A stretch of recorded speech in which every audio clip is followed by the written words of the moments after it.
Quand les nouvelles s'affolent, Métropole fait le point. Le point tous les matins, simultanément sur Radio et Télémétropole. Le point est une courtoisie de la BNC, Unipièce, Arcordia Shipping et Lisa Lotto.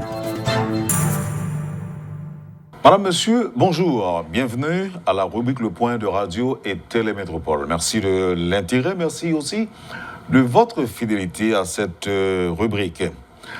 14 août 2021, un violent tremblement de terre a secoué le grand sud du pays. Les dégâts étaient importants, on parle d'environ 2000 morts, plusieurs centaines de milliers de maisons détruites ou endommagées, de nombreux blessés.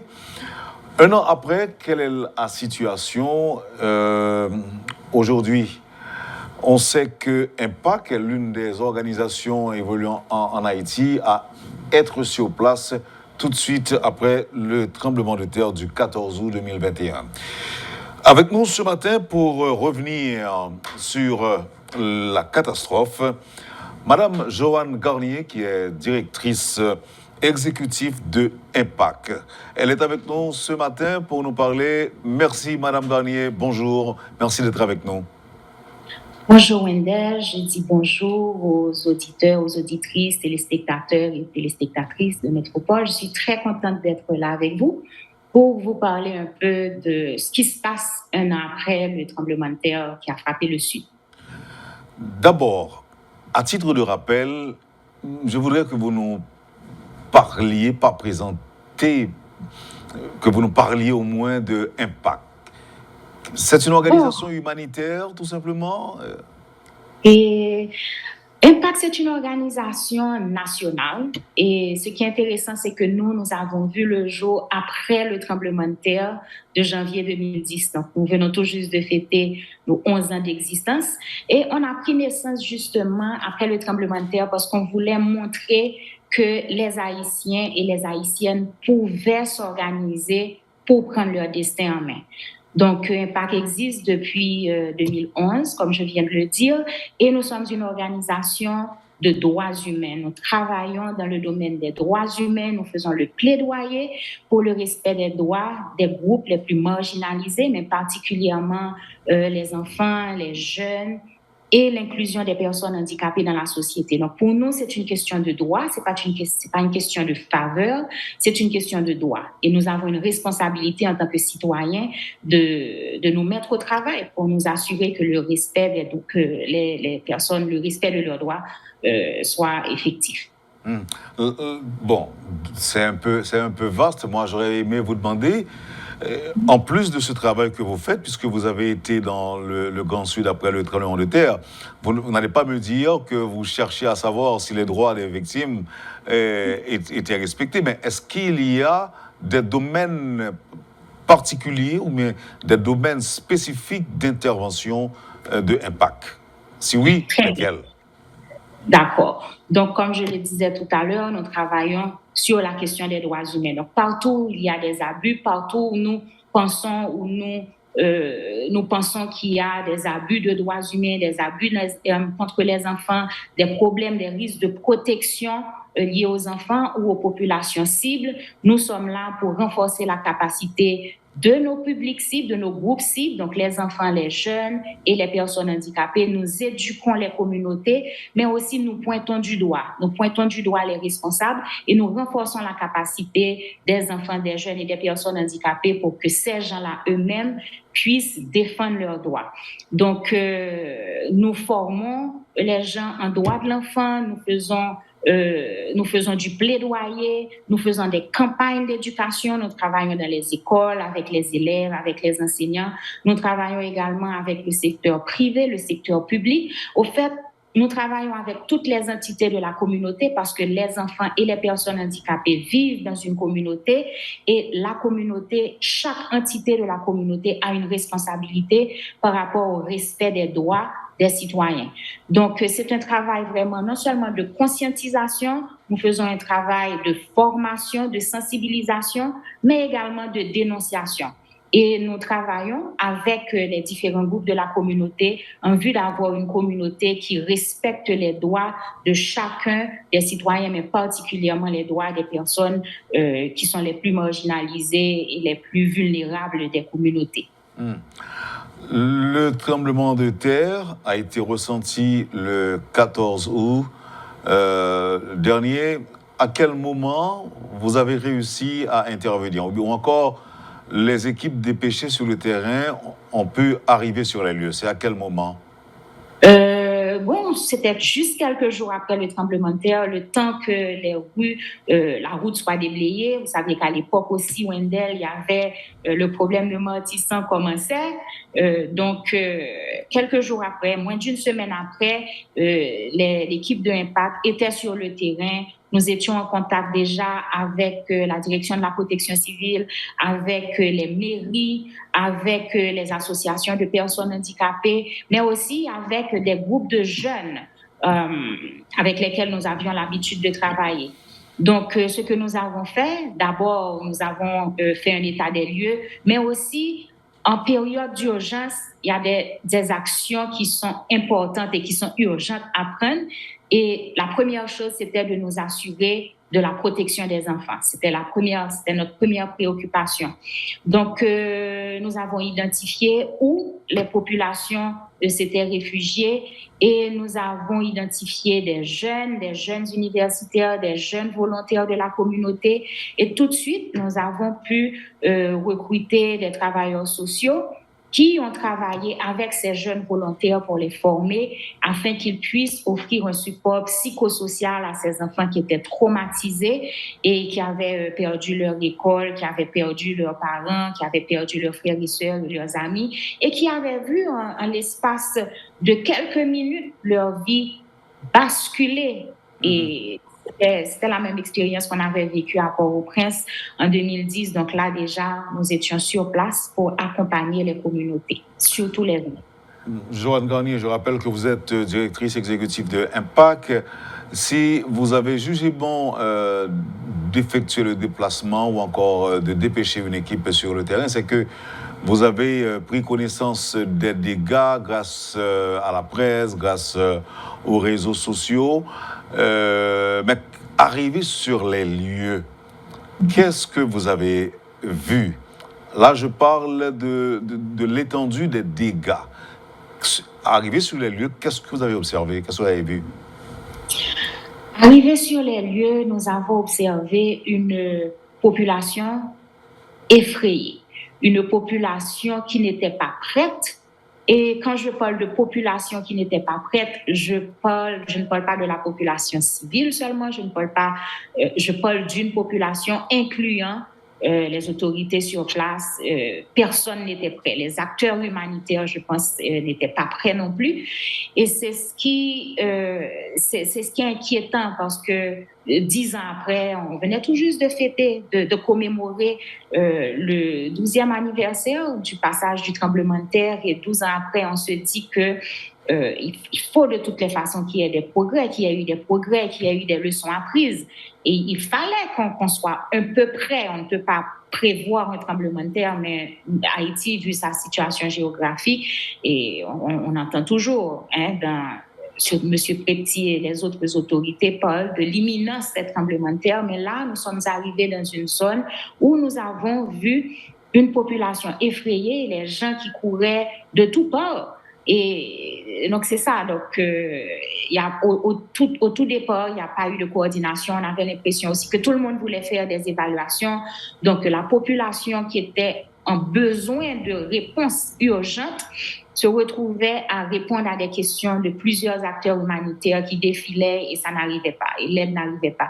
Mais particulièrement, je veux dire, les personnes handicapées, on a vu le problème avec les personnes handicapées qui, déjà, avec les difficultés liées à la mobilité, ne pouvaient pas se déplacer, donc se retrouvaient devant chez eux et l'aide n'arrivait pas et personne n'arrivait, ou ceux qui venaient posaient des questions pour faire des évaluations. Donc, c'était vraiment un embouteillage d'évaluation et la réponse urgente qu'attendaient les gens tardaient à venir. Donc, nous, dès le départ, pour lancer les activités avant même de faire cette évaluation, entre guillemets, on a vu les enfants. Pour nous, c'était déjà, ça suffisait déjà et on n'avait pas sur le moment besoin de donner. Donc, ce qu'on a fait, on est parti dans le sud, on a formé les gens parce qu'il était urgent pour nous d'adresser la question de la santé mentale des enfants qui étaient vraiment traumatisés, de leurs parents qui étaient traumatisés. On avait l'impression que la question de tremblement de terre, c'était une question de Port-au-Prince avant, comme c'est à Port-au-Prince que les gens vraiment ne se sentaient pas inquiétés.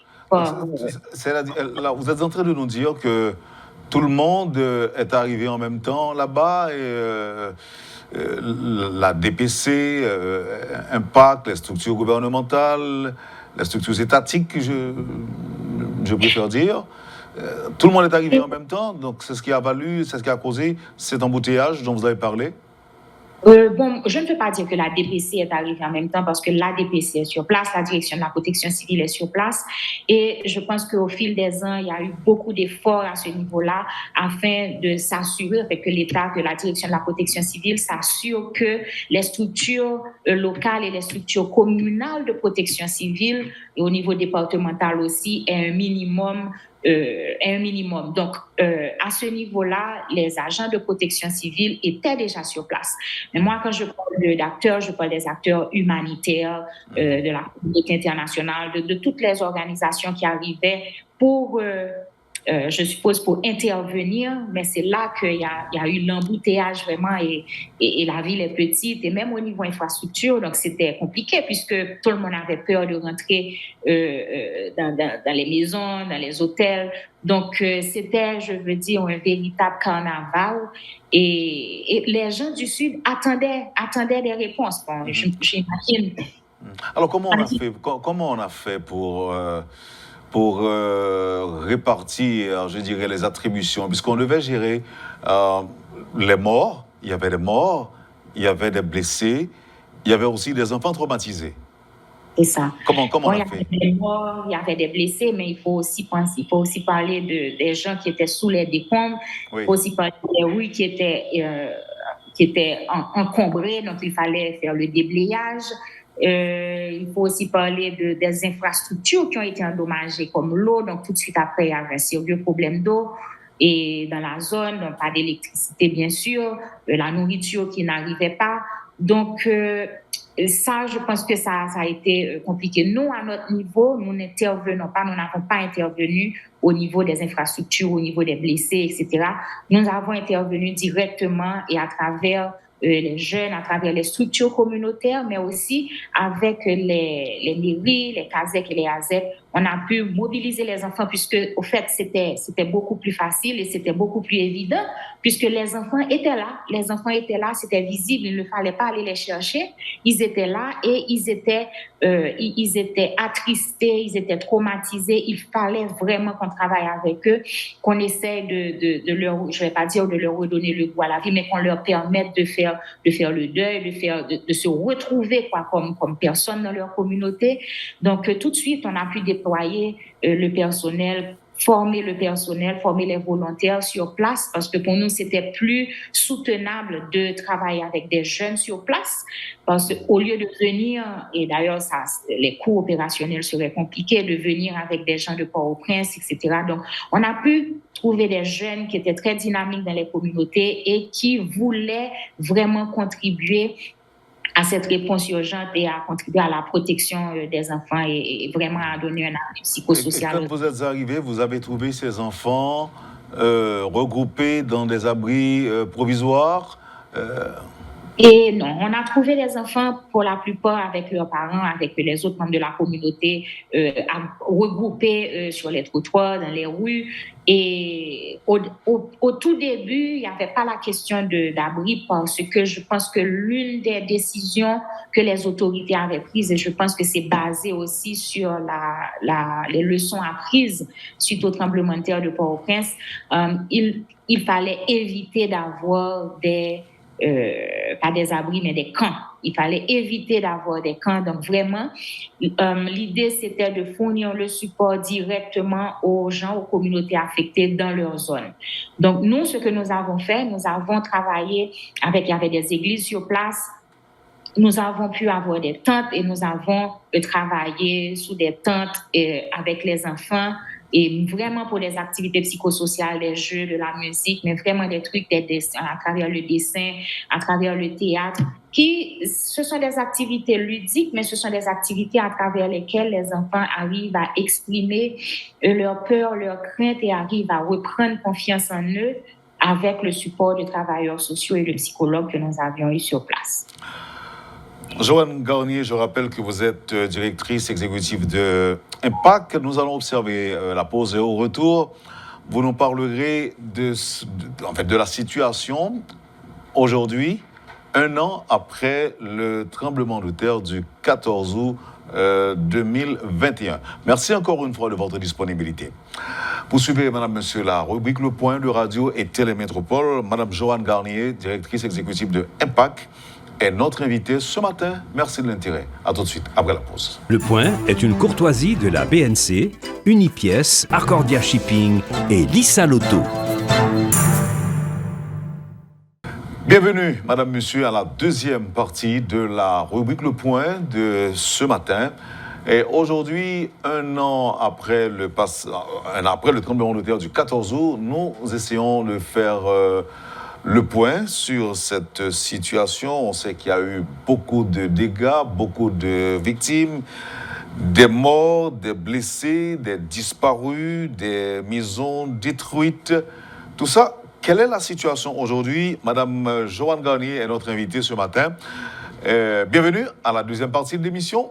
Et vous nous direz quoi si nous devons parler aujourd'hui de ce qui a été fait ou encore de la situation aujourd'hui, un an après. D'abord, j'aurais aimé savoir, est-ce que selon vous, les habitants du Grand Sud comprennent que le tremblement de terre, c'est un phénomène qui peut arriver à n'importe quel moment. Il suffit pour eux de se préparer face à cette éventualité. Wendell, je pense que le tremblement de terre de août 2021 a été comme un wake-up call et pour la communauté du Grand Sud, en fait pour la communauté du Sud, parce que on en parle très souvent.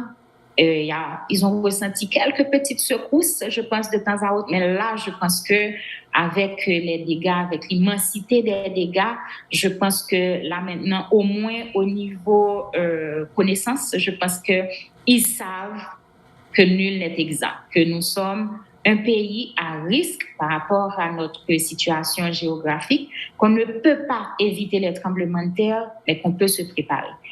Mais le hic et le défi, c'est se préparer comment, avec qui. On ne peut pas demander à la population de se préparer seule. Il faut vraiment la mise en place de politiques publiques, il faut vraiment l'accompagnement des autorités, il faut que l'approche soit une approche holistique parce que se préparer pour faire face au tremblement de terre, c'est à tous les niveaux. C'est à travers les écoles, les enfants doivent être éduqués, c'est dans les communautés, c'est la question d'abri, c'est la question de construction, comment on construit. Il y a des constructions anarchiques, les constructions ne respectent aucun standard vraiment. Et donc, il y a la question de reconstruction, il y a la question d'implication des communautés au niveau de tout le cycle de gestion de risques et des désastres. Donc, se préparer, c'est pas se préparer dans sa tête pour se dire qu'on peut être frappé par un tremblement de terre, c'est vraiment avoir les moyens de se protéger et de ne pas être pris au dépourvu. Donc, ce serait ça et il y a tellement beaucoup à faire. Un an après le tremblement de terre, je pense qu'on a beaucoup parlé de reconstruction. D'ailleurs, si on se souvient bien, en février, il y a eu comme une espèce de grande conférence des bailleurs et de l'État et il y a eu des milliards qui ont été sollicités et beaucoup d'argent, beaucoup de ressources financières ont été promises, mais là, on n'a pas de suite. On n'a pas de suite. Vous savez que nous sommes très forts dans ce genre de démarche. Donc, il y a... Voilà ce que je voulais dire quand je vous ai posé la question, à savoir, est-ce que les gens sont psychologiquement mieux préparés qu'avant?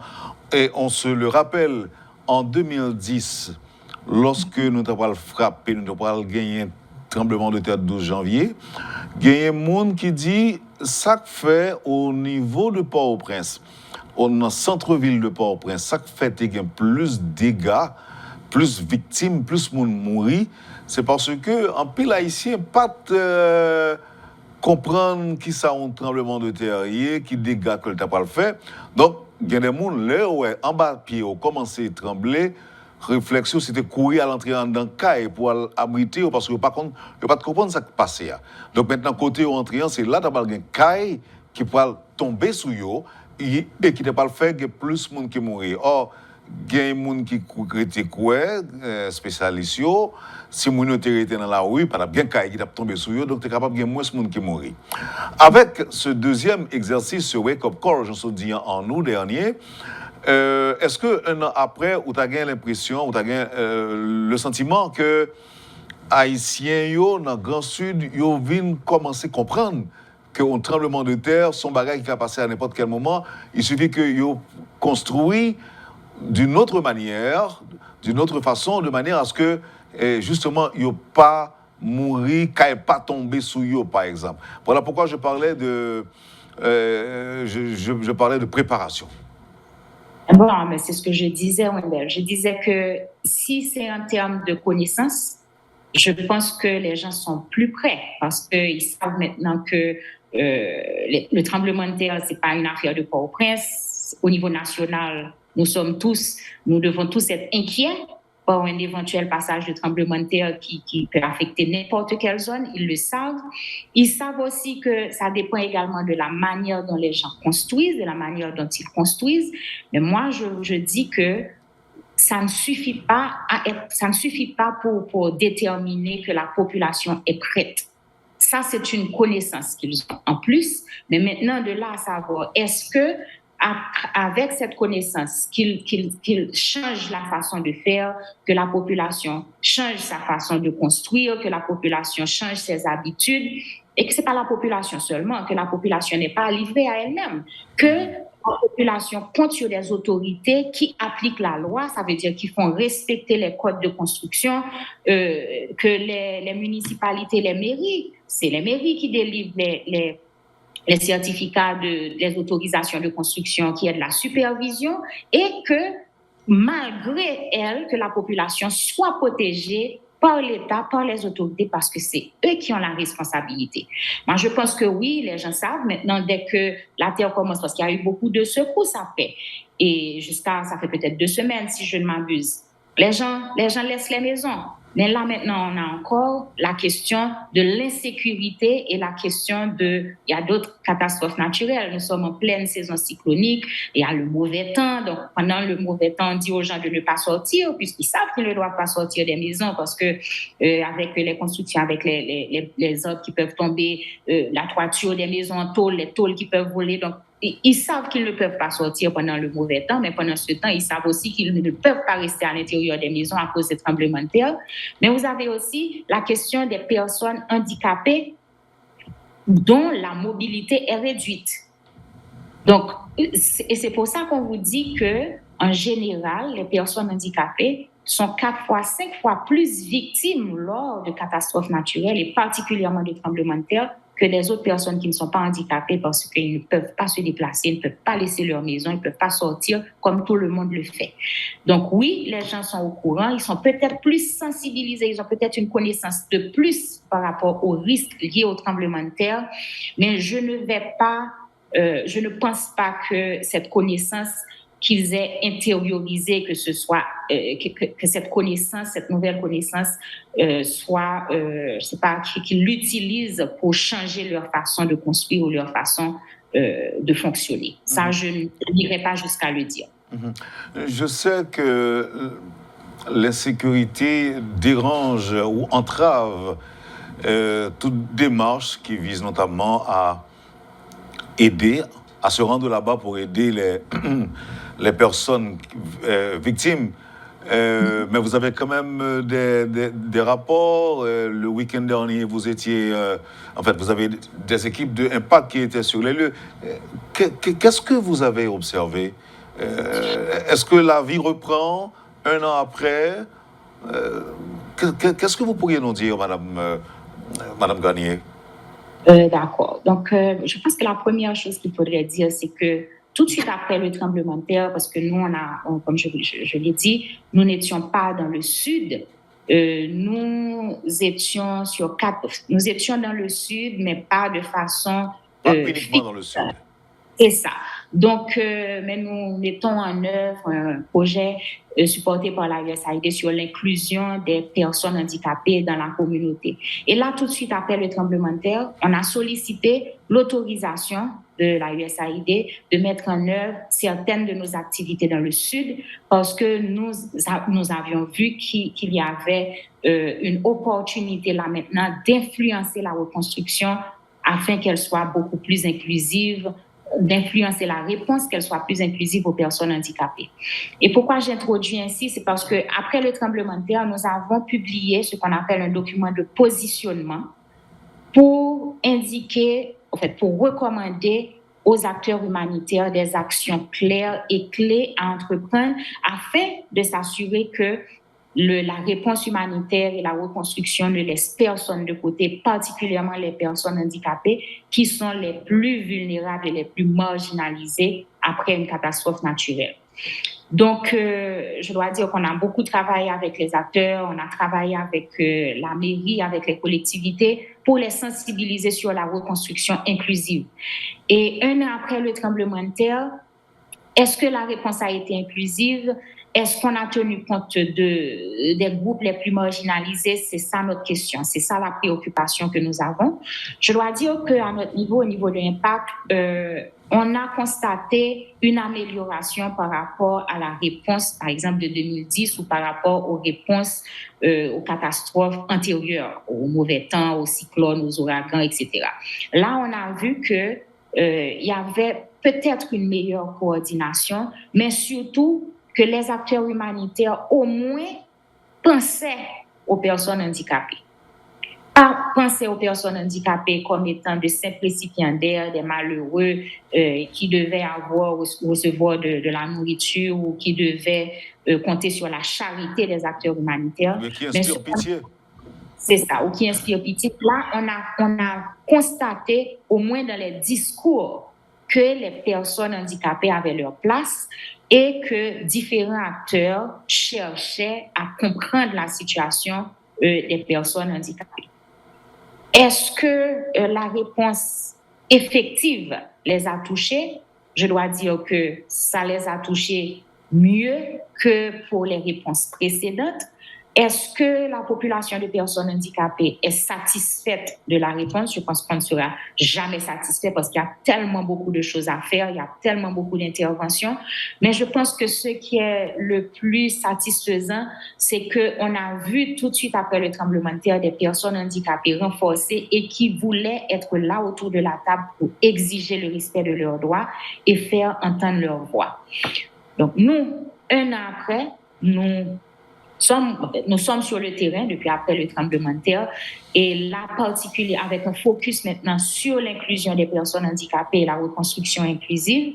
Et ce que nous avons fait avec nos partenaires, dont la Coalition nationale des associations de personnes handicapées qui regroupe 8 ou 9 organisations de personnes handicapées sur place, nous voulons montrer clairement ce que c'est qu'une reconstruction inclusive. Nous voulons montrer clairement ce que c'est que l'accessibilité.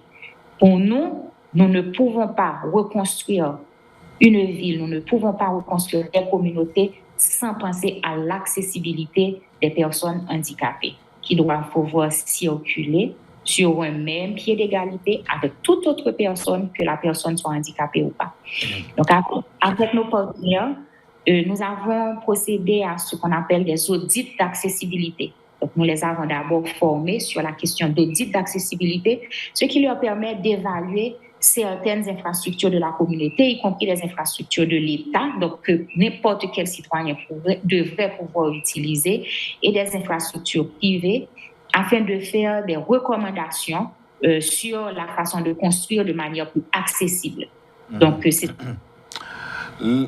Les habitants du Grand Sud, comme ceux du reste du pays, continuent de faire l'expérience de l'insécurité, surtout avec Martissan que l'on ne peut pas traverser, mais l'insécurité est présente en province aussi. Alors, les gens tentent de se relever après une telle catastrophe, et de plus, ils sont aujourd'hui coupés du reste du pays où ils ne sont pas en contact avec Port-au-Prince. Ils ont des difficultés à accéder à certains besoins qui devraient arriver de Port-au-Prince. Comment le Grand Sud, selon vous, comment fait-il cette expérience? Moi, je pense que c'est un défi de plus, non seulement pour les habitants du Grand Sud, pour la population du Grand Sud, mais c'est un grand défi également par rapport aux acteurs qui interviennent et qui ont la mission d'accompagner les communautés. Je pense que c'est un très grand défi avec le Sud qui est bloqué et les routes parallèles ne sont pas très sûres, elles sont dangereuses. Je pense que les opérations d'une institution qui intervient dans le Sud, avec l'inflation et avec toutes les dépenses additionnelles, parce que j'en parlais justement à d'autres collègues. Avant, je pouvais prendre un véhicule et mettre 4, 5, 6 de mon staff dans un véhicule avec mon chauffeur et partir vers le Sud pour une mission. Là, maintenant, je suis obligée d'avoir 4, 5, 6 billets d'avion et qui coûtent très, très, très, très, très cher. Donc, 4, 5, 6 billets d'avion, je suis obligée de louer un véhicule sur place. Donc, c'est autant de ressources que nous perdons qui sont dispersées, qui pourraient contribuer au relèvement, à la reconstruction du Sud de façon beaucoup plus, qui aurait pu avoir un meilleur impact que de dépenser dans la logistique. Donc, oui, l'insécurité affecte grandement les acteurs, l'insécurité affecte la population parce que l'insécurité s'est installée partout. Maintenant, on ne peut pas dire qu'il y a certaines zones qui sont exemptes. Donc, la population du Sud essaie de se reconstruire, est coupée du reste du pays. Donc, ça a un impact très difficile, ça a un très grand impact, sur l'économie même des populations du Grand Sud qui ne peuvent pas écouler leurs marchandises et les denrées qu'ils ont deviennent beaucoup plus chères. Accéder aux denrées, ça devient beaucoup plus cher. Accéder aux produits de consommation devient très cher puisque les transports coûtent encore beaucoup plus cher. Donc, je pense que c'est une situation qui est chaotique, qui affecte le pays. Donc, c'est vraiment, je pense, la démission de l'État à ce niveau-là. Je pense que ça affecte la population en général, y compris les acteurs humanitaires dans leur mission de supporter les populations. Avec vous, je voulais revenir sur le bilan et des dégâts. Aujourd'hui, on dira quoi du bilan? Nombre de personnes tuées, blessées, disparues, nombre de maisons détruites ou endommagées. Et qu'est-ce que vous avez est-ce que Impact a mené sa propre enquête ou bien est-ce que vous êtes en mesure de partager les bilans des entités ou encore des organisations qui étaient dépêchées sur les lieux? Nous n'avons pas fait d'enquête. Nous n'avons pas fait d'enquête puisque au fait, je dois vous dire que Impact a intervenu tout de suite après le tremblement de terre. Impact a intervenu avec ses fonds propres. Ça veut dire que nous n'avons pas reçu de financement pour intervenir après le tremblement de terre et nous avons pu compter sur le volontariat sur l'engagement citoyen de notre staff qui a été hébergé dans des circonstances très compliquées. Donc, il n'y avait pas d'hôtel puisqu'il n'y avait pas d'argent pour aller à l'hôtel. Donc, on a pu être hébergé dans la cour d'une citoyenne de Campérin qui a bien voulu nous héberger. Donc, au niveau de la réponse, je dois vous dire que nous avons focalisé, nous avons priorisé la réponse directe aux enfants. Donc c'est ça. Donc, on n'a pas eu d'enquête. OK. Maintenant, c'était quoi le bilan? D'accord. Par contre, je peux vous dire qu'au niveau des chiffres officiels, avec toutes les difficultés qu'on peut avoir à saisir vraiment la véracité des chiffres. Donc, on parle de à peu près 2000 morts. On parle de 12 000 blessés, près de 12 000 blessés. On a parlé de 55 000 maisons détruites et près de 77 000 maisons endommagées. Et on parle de 320 personnes blessées. Donc ça, ce sont les chiffres officiels. Je dois dire aussi que le bureau du secrétaire d'État à l'intégration des personnes handicapées, après le tremblement de terre, a fait état d'à peu près 1500 personnes handicapées qui nécessitaient une aide humanitaire urgente. Donc ça, ce sont les chiffres officiels dont nous disposons. Nous ne devons pas oublier que c'est ce tremblement de terre qui a fauché la vie de Gabriel Fortuné, ancien sénateur, ancien maire et de la ville d'Ekaï. Donc, si l'on doit clôturer l'interview sur une note positive, on peut dire que les gens tentent de se relever. On peut dire que les gens tentent de se relever, mais on peut dire aussi que pour nous, ce qui est un succès, c'est que les groupes, parce que c'est notre public cible, les personnes handicapées maintenant, nous pouvons dire que les associations de personnes handicapées s'impliquent, ils veulent influencer la reconstruction et c'était ça l'objet de notre passage dans le Sud la semaine dernière. C'était justement pour partager avec la population, avec les acteurs humanitaires, les résultats des audits d'accessibilité que les associations de personnes handicapées ont réalisé elles-mêmes après avoir été formées par Impact dans le cadre de notre programme Une communauté pour nous toutes, financé par la USAID. Donc, ils ont réalisé ces audits d'accessibilité et ils ont utilisé la loi sur les normes d'accessibilité d'environnement bâti adoptée par l'État haïtien, votée par le Parlement, pour faire ces audits d'accessibilité. Donc là, on a pu remettre le résultat de ces audits aux autorités, puisqu'il s'agissait aussi d'infrastructures publiques qui ont été auditées et d'infrastructures privées. Et là, c'est de vraiment sensibiliser la population, sensibiliser les acteurs, sensibiliser l'État pour que cette reconstruction soit accessible et qu'elle ne laisse personne de côté. Donc là, on est très content parce qu'on voit l'engagement parce que pour nous, c'est important que les personnes handicapées soient engagées, qu'elles assurent le leadership de la reconstruction pour s'assurer que leurs droits sont pris en compte. Merci infiniment, Madame Joanne Garnier, directrice exécutive de Impact. Merci de votre disponibilité. À bientôt. Merci beaucoup, Wendell. Je remercie les téléspectateurs et téléspectatrices de Métropole. Allez, à bientôt. Merci encore une fois.